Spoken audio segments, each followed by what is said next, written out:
There is a prayer that rises from the deepest chambers of the heart, one that is not crafted with eloquence, not decorated with perfect wording, not delivered with calm composure. It is the dua that is born in the middle of your breaking. The dua that escapes when your soul finally admits, I cannot carry this alone. This is the dua that Allah never rejects, not because of the pain inside it, but because of the truth inside you that finally emerges. When a servant stands before Allah stripped of all pretenses, stripped of pride, stripped of the illusion of self-sufficiency, the heavens themselves respond. Because the promise is cleared, Allah is near to the one whose heart is shattered for His sake. When you whisper from a place of surrender, you are not calling upon a distant Lord. You are calling upon the one who is closer to you than your jugular vein, the one who hears the tremor in your chest before the words reach your lips. The dua that Allah never rejects is the dua that arises when the world has pushed you to your knees. But instead of complaining to creation, you complain only to the Creator. It is the dua of the one who knows that disappointment with dunya is not a disaster. It is a divine redirect. Every breaking you experience is a reminder that you were never meant to lean on anything that can collapse. So when your heart prolapse, break in front of the one who can mend you. When you run out of strength, fall into the one whose strength never. This is the dua that is answered not because your circumstances are perfect, but because your heart is positioned perfectly towards Him, humbled, honest, and fully surrendered. It is the dua of the desperate, the dua of the sincere, the dua of the one who has stopped performing and finally becomes real. And when you cry from that place, the angels witness something sacred, a heart returning home. For Allah never rejects a heart that comes back to Him with truth, with humility, with a plea that says, via Allah, if you do not help me, there is no one else who can. In that moment, you are not weak. You are exactly where strength begins. Because the dua made in complete neediness is the dua that is carried by the wind of mercy to the throne of the Most Merciful. The most powerful dua is born from sincerity, not eloquence. And this is something the heart understands long before the tongue does. Because there are moments in life when words fail you, when the pain is too heavy to articulate, when the confusion is too deep to explain, when the fear inside you cannot be wrapped in sentences. And yet, in those very moments, your dua becomes more real than ever. Not because you managed to say something beautiful, but because you finally said something true. You spoke from the raw, unfiltered places of your soul. You lifted the fragments of your heart and placed them in the hands of the one who already knew every secret inside. This is sincerity, not perfection of words, but honesty of need. When you speak to Allah, you are not required to sound strong. You are not required to sound wise. You are not required to sound composed. You are only required to be real. Real in your longing, real in your weakness, real in your hope that He can do what no one else can. Elaboration, poetry, and perfect phrasing do not move the heavens. Brokenness does. Vulnerability does. The trembling whisper of a servant who finally says, Ya Allah, I need you, carries more weight than an entire page of rehearsed supplications that never touch the heart. For Allah listens not to the lips, but to the state of the soul that calls upon Him. And sometimes the dua that reaches the throne is nothing more than a breath, a sigh, a tear, a moment of silence where you turn your heart toward the one who has never left you. You may think you are saying nothing, but He hears everything. He hears the fear behind your quiet. He hears the hope behind your tears. He hears the exhaustion behind your stillness. Even when you cannot bring yourself to form the words, your need itself becomes a dua. And Allah, the Most Merciful, never ignores the sound of a heart seeking Him. It is not eloquence that makes your prayers powerful. If eloquence held weight with Him, then the ones most skilled with language would be the ones closest to Him. But look at the ones whom Allah honored most.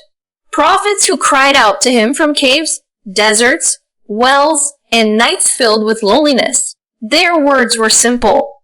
Their hearts were sincere. And sincerity in the sight of Allah is more radiant than the most poetically perfect dua. It is sincerity that transforms your whisper into worship. It is sincerity that lifts your plea to the heavens. It is sincerity that opens doors you never even knocked on. Because sincerity carries the truth of who you are, a human being in need of the one who needs no one. So do not ever hold back from making dua because you feel unworthy, or because you feel you aren't good at it, or because your words don't sound as beautiful as the supplications you hear from others. Allah does not accept you because of the beauty of your expression. He accepts you because of the beauty of your dependence on Him. Your dua matters not because of how it sounds, but because of where it comes from. And the most powerful duas often come from the deepest wounds, the darkest nights, the moments you thought you couldn't survive. But you turn to Him anyway. Let your dua be messy. Let it be emotional. Let it be broken. Let it be a reflection of your truth, not a performance of strength, but a confession of your weakness. Because in the eyes of the world, needing someone may make you small. But in the eyes of Allah, needing Him makes you beloved. When you speak to Him with a heart stripped of pretenses, stripped of pride, stripped of everything except your longing for His mercy, that is the moment your dua becomes unstoppable. That is the moment the gates of heaven begin to open. That is the moment Allah responds not because your words were perfect, but because your sincerity was. Allah never rejects the dua made from a heart that fully surrenders. And surrender is not weakness. It is the highest form of strength a human being can ever show. It is the moment the heart stops fighting with its own limitations and finally admits what it has been running from. 0. I am helpless without my Lord. When a heart reaches that place, something sacred happens. The illusions fall away. The noise of the world quiets down. And the soul finally turns its face toward the one who has been waiting for it all along. This is the surrender that transforms a dua from mere words into a plea that shakes the heavens. A surrendered heart doesn't come to Allah with negotiations. It doesn't say, give me this or I will stop praying. It doesn't come with conditions, timelines, or ultimatums. It comes with humility. It comes with trust. It comes knowing that whatever Allah chooses for it is better than anything it could choose for itself.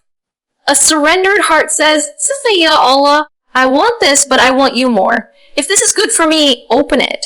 If not, remove it and replace my desire with something pleasing to you.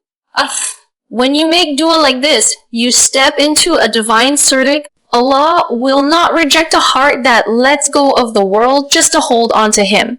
Surrender does not mean losing hope. It means transferring your hope from yourself to Him. It means acknowledging that your plans are limited, your vision is limited, your strength is limited, but His are not. And when you finally stop depending on the things that can break, you discover the beauty of depending on the one who never does. The heart that surrenders is not defeated. It is finally aligned with the truth. And in that alignment, dua gains a power it never had before. You are not just asking, you are entrusting. Not just speaking, you are returning. There are duas that rise from desire, and there are duas that rise from desperation. But the dua of surrender is different. It is made from a place of calm, even if your life is chaotic. It is made from a place of certainty, even when everything around you is uncertain. A surrendered heart says, my Lord is with me. My Lord sees me. My Lord will never abandon me. And when a heart reaches this level of trust, its whispers become beloved to Allah. Because surrender is not passive, it is the soul's deepest form of worship. Look at the stories of those closest to Allah. They did not get their dua accepted because they spoke beautifully. Their duas were answered because they surrendered beautifully. A prophet inside the belly of a whale, surrounded by darkness upon darkness, didn't plead with complicated phrases. He simply surrendered. There is no God but you. I was of the wrong doors. A mother placing her newborn in a river didn't ask with long explanations. Her surrender became her explanations. Put him in the basket and Allah will return him to you. A broken-hearted servant in the last third of the night whispers, Ya Allah, I can't anymore. And Allah responds, because surrender is the language of those who truly know Him. When you come to Allah with a surrendered heart, you are no longer holding on to outcomes. You are holding on to Him, and Allah never rejects that. He may delay the timing. He may change the path. He may give you something different than what you asked for, but He will never turn away a heart that kneels in front of Him with full trust. Sometimes the acceptance comes through grew, sometimes through redirecting, and sometimes through protecting you from what you thought you needed. But in every case, the surrendering heart is answered in a way that brings it closer to Allah, which is the greatest acceptance of all. So surrender. Not because you have no choice, but because there is no safer place for your heart to rest than in the hands of the one who created it. Surrender because Allah is too loving to ignore you, too merciful to leave you, too wise to give you anything that will harm you. Surrender because when your heart bows, your dua rises. And Allah, in His infinite mercy, never rejects the dua made from a heart that fully trusts Him. True answered prayers begin when you admit your dependence on Allah. There is a shift that takes place inside the heart when it understands that it was never created to carry everything alone. We spend so much of our lives trying to hold ourselves together, trying to appear strong, trying to manage every burden with our own limited power. But the true turning point comes the moment you realize that strength does not come from pretending you don't need help. It comes from acknowledging that you desperately do. Dependence on Allah is not a flaw in your design. It is the very purpose of your design. You were created to lean on Him, to seek Him, to return to Him.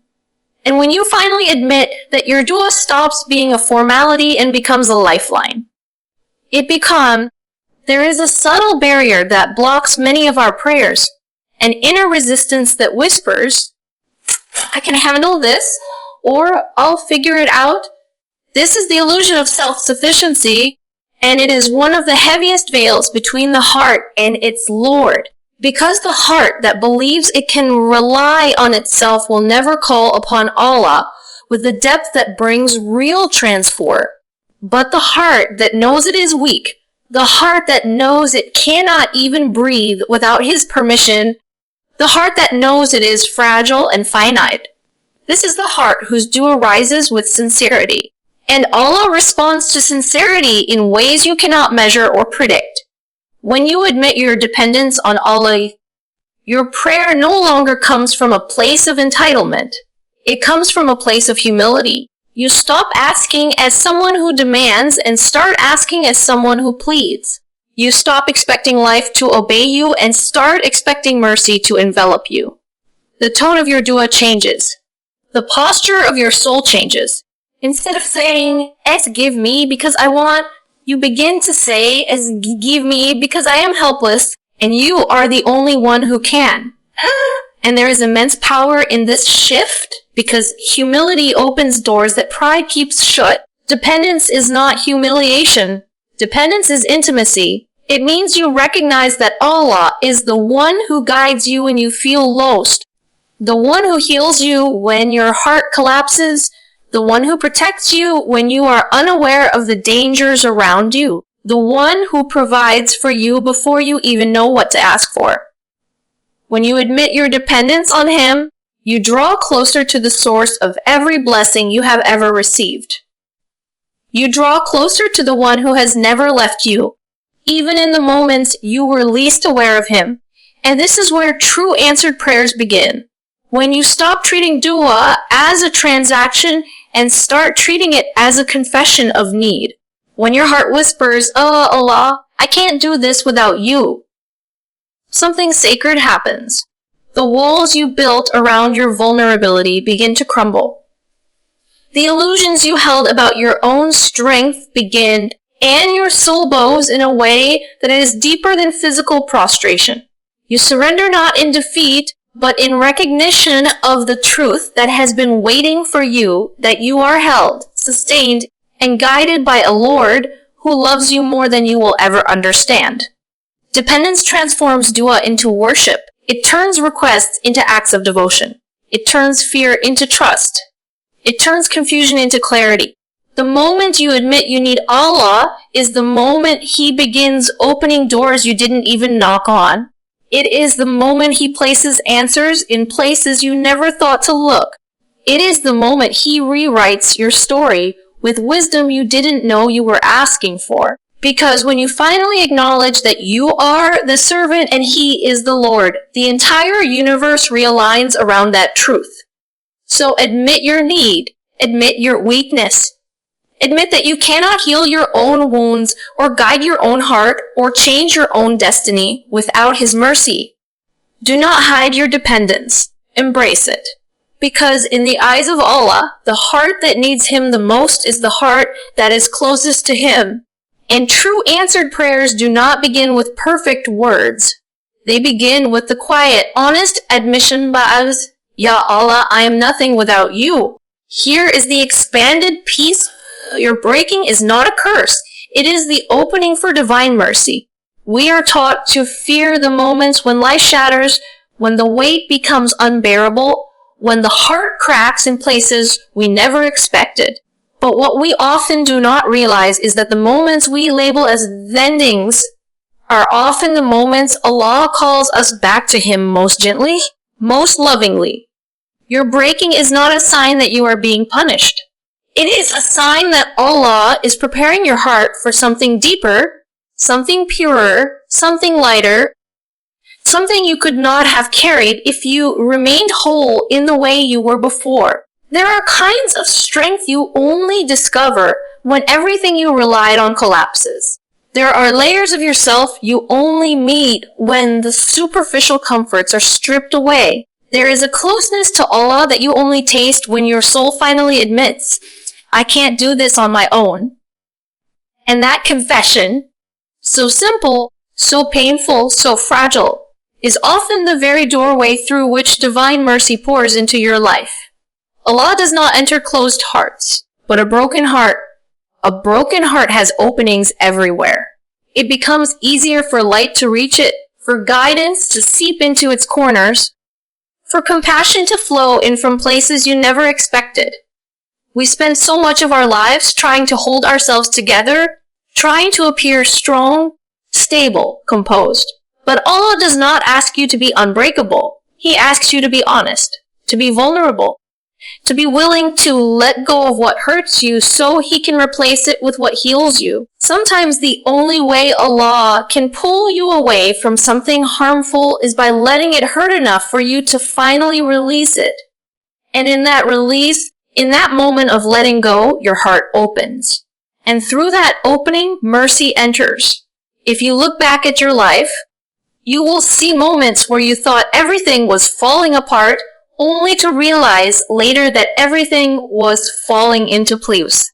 You might not have seen the wisdom then, but you see it now. You might not understand the purpose today, but one day you will. And that day, you will look back and say, if I had not broken there, I would not have grown here. You will recognize that your breaking was not destruction. It was transformation. It was protection. It was a divine turning point that brought you closer to Allah in ways comfort never could. Allah is not a distant observer watching your pain from afar. He is the one who is closer to you than your own heartbeat. He is the one who catches every tear before it falls, the one who hears the dua you make between sobs, the one who sees the tremor in your chest when you try to stay strong. He is the one who responds to a broken heart faster than He responds to anything else. That is why your breaking is sacred. It is the moment your soul becomes soft enough to hear Him again. Do not be ashamed of your breaking. Do not hide it. Do not resent it.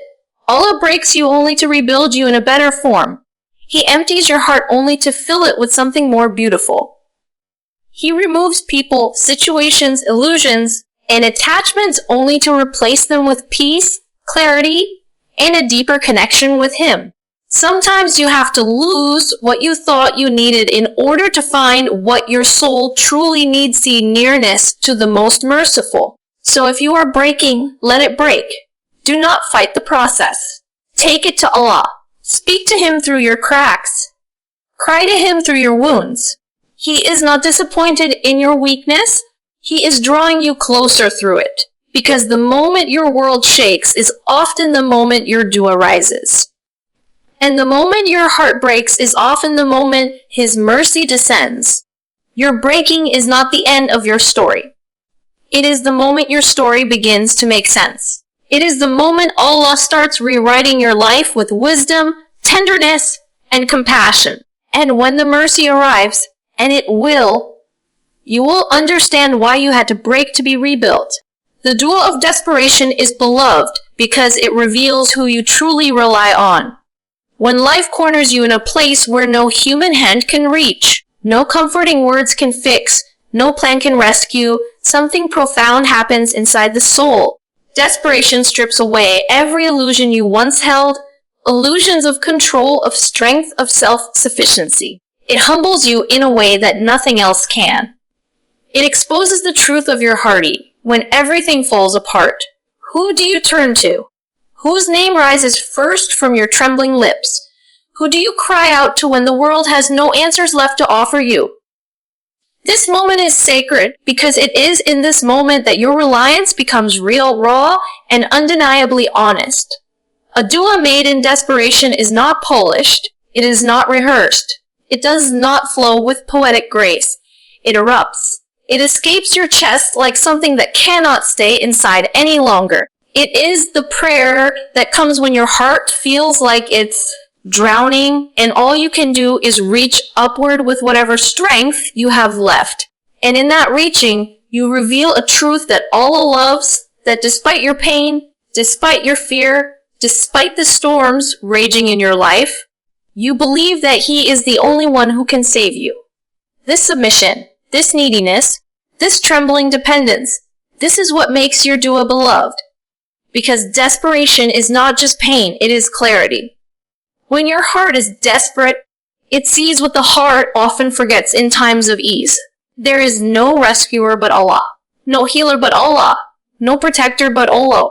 And so the dua whispered through tears, through shaking breaths, through the weight of a breaking soul carries a sincerity that no perfectly articulated prayer ever could.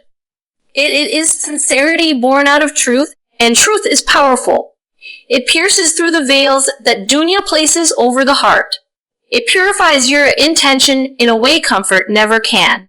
Allah tells us that He is near to the one who calls upon Him, but He is even nearer to the one whose heart calls upon Him with desperation. The dua of the desperate rises straight to the throne, carried by the weight of your helplessness and the beauty of your trust. You are not just asking for relief.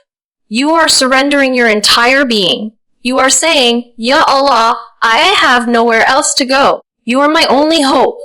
And Allah loves to hear this. Not because He wants you to suffer, but because He wants your heart to finally recognize the truth that brings you peace. You were always meant to rely on whom? The dua of desperation is beloved because it pulls you out of the world and places you directly at the feet of the Most Merciful. It is beloved because it washes away arrogance and reveals humility. It is beloved because it turns your life's heaviest moments into the moments of your deepest worship. It is beloved because desperation often becomes the doorway to transformation. Your soul awakens, your faith deepens, your heart softens, and your relationship with Allah shifts from distant words to intimate connection. And sometimes, Allah allows desperation not to break you, but to rebuild you. Not to punish you, but to pull you closer. Not to make you hopeless, but to make you to turn to the only one who can restore hope. The pain that drives you to your knees is also the pain that lifts your hands to the sky. And when your hands lift with desperation, the gates of mercy open with generosity. So do not be ashamed of the moments when your voice shakes, when your tears fall, when your chest hurts from carrying too much. These are not signs of weakness. They are signs of returning. Signs that your heart has remembered its true refuge. Signs that Allah is drawing you near to Him in the most intimate way. Because the dua of desperation is not just a plea. It is a confession of love, trust, and truth. It is the soul declaring, "My Lord, I belong to you." And there is nothing more beloved than that. When you turn only to Allah, your prayer rises with a strength nothing can stop. Because the moment your heart decides that no creation can give you what only the Creator can, something shifts inside you. You stop begging from people whose hearts are as fragile as yours.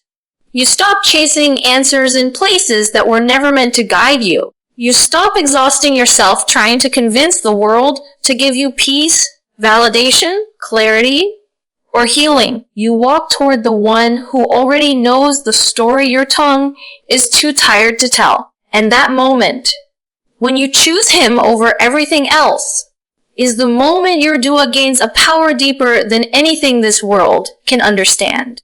Turning only to Allah does not mean turning away from people in bitterness. It means turning away from dependence on them. It means recognizing that the comfort they give is temporary, the solutions they provide are limited, and the support they offer comes with its own weaknesses. But Allah, He is limitless, tireless, never distracted, never unavailable. He is the one whose help does not run out, whose mercy is not rationed, whose doors never close. When your dua rises from a heart that relies solely on Him, you are not praying from loneliness. You are praying from alignment with truth. The truth is that every heart hatch was a call back to Him. Every disappointment was a nudge to return to the source. Every closed door was a sign pointing you away from creation and toward the Creator. Sometimes Allah lets people fail you so you stop expecting from them what only He can give. Sometimes He lets life confuse you so you learn that clarity comes from Him alone. Sometimes He lets your plans crumble so you finally understand that His plan was the only one holding you together all along. And when you finally turn to Him with full certainty that He is the one who can carry what you cannot, your dua becomes unstoppable. There is a strength that appears only when the heart feels weak. A strength that God places inside the humbled. A strength that does not show in your voice or your posture, but shows in the way your prayer rises. A strength that the angels witness. A strength that illuminates your soul in the unseen. When you turn to Allah alone, even your whisper becomes weighty. Even your silence becomes a plea. Even your tears become a language understood by the one who created your emotions. The world may never see the war you're fighting, but Allah sees every moment of surrender within it.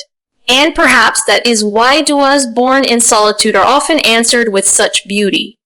Because solitude strips away the layers of prude. It removes the audience. It silences the noise. It leaves you with the only truth that matters. This lures you and Allah, no expectations, no distractions, no performative faith, only real dependence. And real dependence is what gives your prayer its unstoppable force.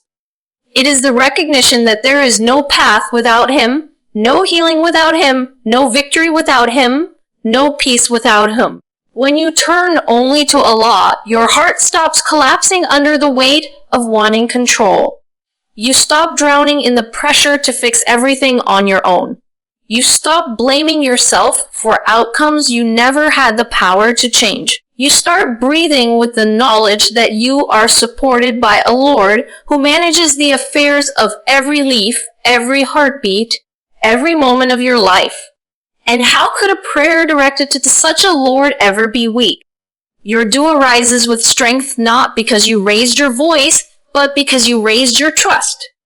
Not because you cried louder, but because you leaned deeper. Not because you asked for more, but because you asked with certainty. The certainty that He hears, the certainty that He cares, the certainty that He will respond in the most perfect way, at the most perfect time. So when everything falls apart, turn only to Him. When people walk away, turn only to Him. When you are confused, broken, exhausted, or afraid, because the prayer that rises from such a heart, from a heart that has chosen Allah above everything else, is a prayer that travels with a strength nothing on earth or in the heavens can hold back.